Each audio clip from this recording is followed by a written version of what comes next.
Alright, so what the heck is a key signature? Well, very similar to a time signature, it's something that's at the front of the music that tells us a little bit about the piece of music that we are about to play. A key signature tells us ahead of time what notes are going to have sharps or flats next to them. We don't have to write next to the note anymore every single time there's a sharp or a flat. Now we can just have it in our key signature and know that every time we see that note, it's going to be sharp or flat. So let's start with talking about sharp key signatures. So whenever we have sharps in our key signature, they go in a very specific order, and that order is C, G, D, A, E, B. Now this is something that you're gonna need to memorize, and the way that I memorized it when I was in school was fat cats go down alleys eating bread. Now cats don't eat bread, so you can exchange it with any other word that starts with a B that maybe makes more sense. Some kids like birds. Some kids think it's funny to put Barker there, which is rude, babies, because it's more memorable.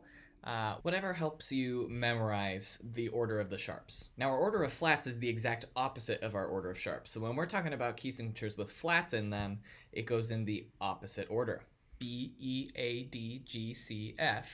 That's your order of flats. Another handy trick for this is to realize that the first four letters spell the word bead, and then say something like greatest common factor at the end, if that helps you memorize it a little easier. Let's get some practice in. We're looking at this key signature full of sharps. There's 4 of them. So which sharps are they? I'll give you a second to think.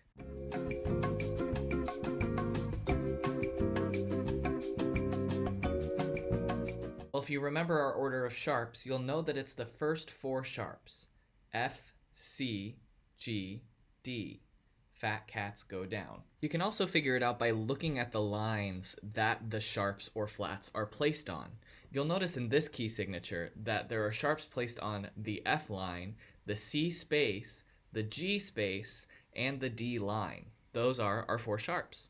That means every F, C, G, and D we play in all of our music is going to be sharp. Let's try a flat key signature. This one only has 2 flats, so we think about what are the first 2 flats in our order of flats. B and E. So that means every B and every E we are playing in this song will be flat. So from now on, when you're reading through your music, the first thing you want to do is you want to look at that key signature, because you're going to end up playing a whole bunch of wrong notes if you think that all of your B's are natural because there's not a flat next to them. It's going to be at the beginning of the song from now on. They're no longer right next to the note. So get used to reading that key signature ahead of time.